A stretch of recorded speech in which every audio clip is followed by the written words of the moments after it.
Positive Day Delivers, this is Dr. Gigi Sunga from My Game Change Project.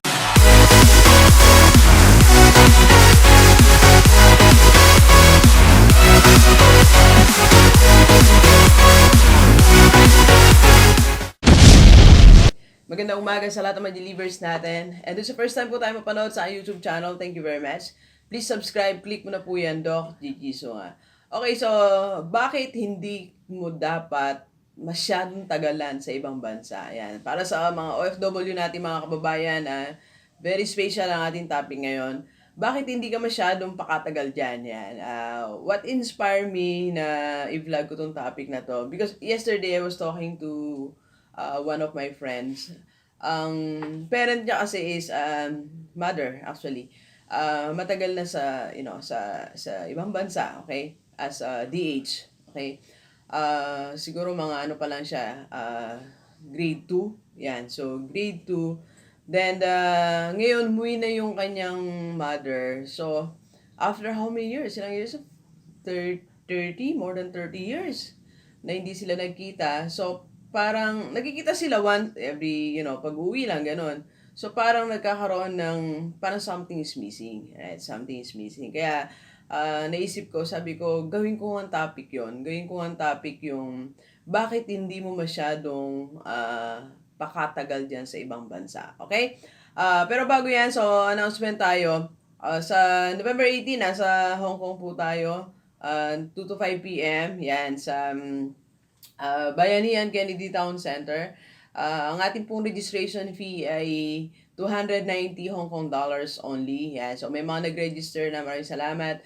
Doon sa mga gusto pong magpalista na ng final list, because may mga nagpalista pero wala pa pong registration fee yun.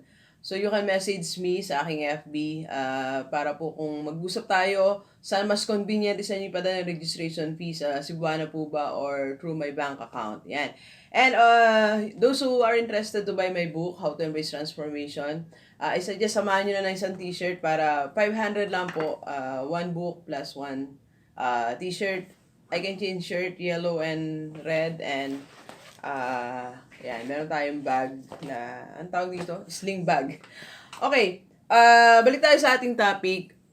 Bakit hindi masyadong pakatagal? By masyadong pagkatagal, I mean yung minsan 10 years na dyan, 15 years na, hindi umuwi, di ba? Or umuwi lang once a year, hindi man yearly. So, mga 3 years, ganun. So, bakit nga ba hindi natin masyado dapat pakatagal dyan, okay? So, kuhanin lang natin doon sa isang aspeto. Siguro magpa-part 2 tayo ng topic na to sa baka bukas. Okay.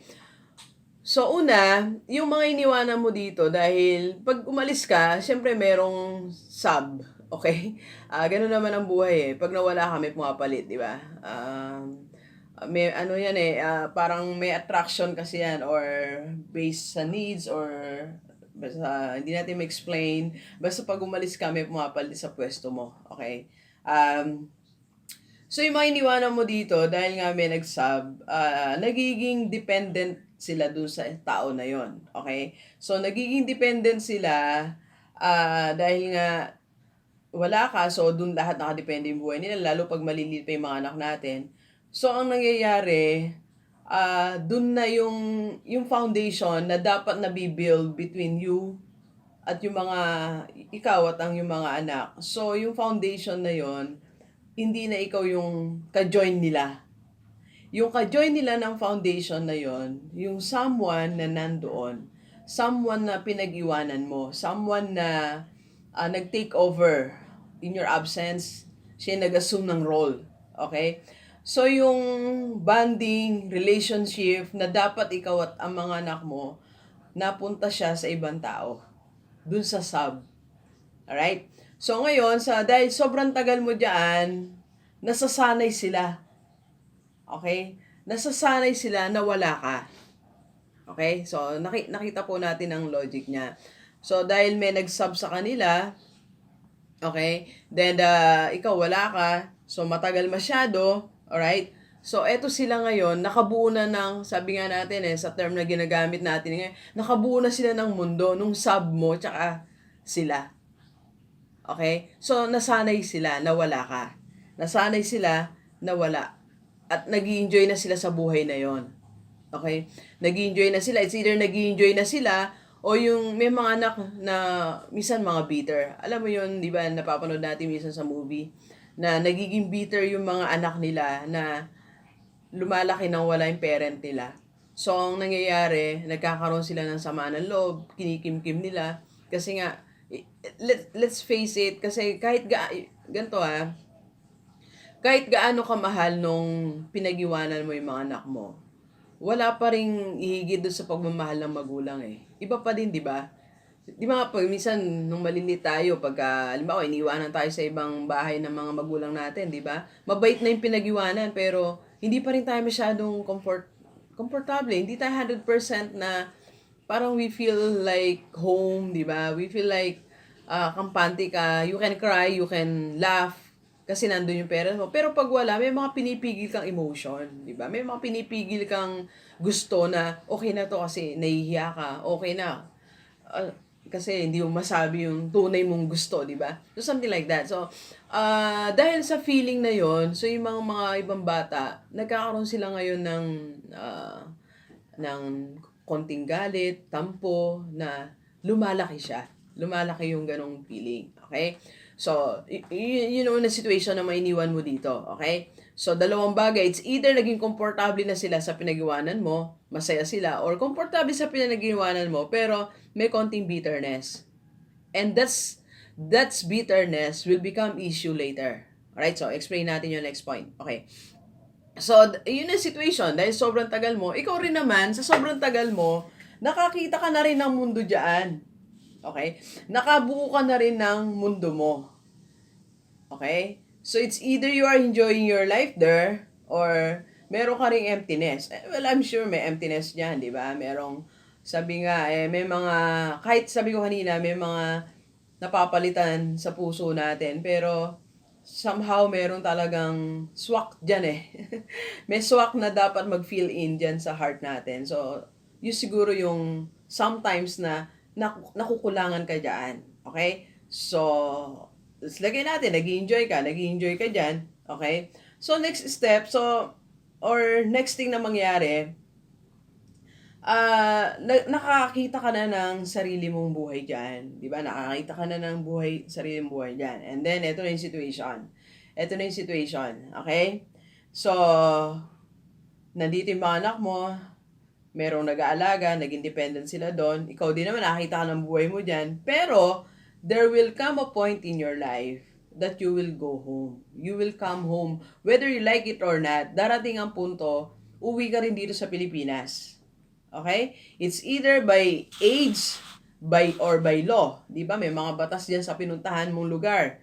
Okay? So, may mga batas dyan ng dapat umuwi ka na. O kaya naman by medyo may edad ka na, so you have to go home. Or nagkasakit ka. Hindi natin malaman kung anong dahilan. But there, 100% sure na uwi ka dito sa Pilipinas. Uwi ka din dito sa Pilipinas. Okay? So, what will happen now? What will happen, doon sa, gusto ko siyang illustrate. Jel, illustrate mo ako dito. Jel, ano mo nga ako? So, dahil pag uwi mo dito sa Pilipinas, kung kita kami kung uwi ka, okay, pag uwi mo sa Pilipinas, so, eto yung mga mahal mo sa buhay, eto sila. Alright? So, nandyan sila, ito sila, yan. Drawing natin na ganyan. Kung ilan yung iniwan mo dito, okay? Then, of course, meron na silang mundo, kasama na, of course, yung mga taong nag-alaga. So, created na yung mundo nila. Okay? So, ito na siya, ito na yung mundo. Then, ito ka ngayon, darating ka after, nga, sinasabi ko, hindi natin alam kung anong dahilan ng pag-uwi mo. So, it's either, ulitin ko lang para ma-realize natin. It's either nagkaedad ka, or by law, kailangan mo umuwi, o nagkasakit ka, uwi ka rin. Okay? So, eto ka ngayon, and gailan drawing natin mga delivers, hindi tayo masyadong sa art. So, may hirapan ka na dumakapasok, and that will give you pain for a lifetime. Okay? It will give you a miserable life. Okay? And sila din, pipilitin ka nila ngayon abutin kasi mga anak mo po yan eh. Diba? mga anak mo yan. So, pipilitin ka rin nilang abutin na ang hirap ng adjustment sa part yung pareho. Kasi meron na nga silang mundo. Naging komportable na rin sila dun sa present na kinaroroonan nila. Okay? So, yan sinasabi natin, mga G-Livers. Kaya, hindi mo dapat masyadong tagalan dyan sa ibang bansa. Okay? Hindi masyadong matagal dyan sa ibang bansa. Wala pa po dito yung ibang epekto Ang pinipresent ko sa inyo, isang aspect lang. Isang bahagi lang ng buhay, pero napakahirap niya na. Okay? So, if you don't want to live a life na malungkot, pagpalagay na, nagkapera ka dito, may pera ka, may pera din sila. Nasaan na kayo ngayon? Diba?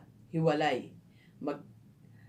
Yung darating sa point na kahit makuha mo sila sa bahay that they don't know you, you don't know them. Hindi mo alam kung ano yung paborito nilang ulam, hindi mo alam kung ano yung paborito nilang puntahan, damit, kulay.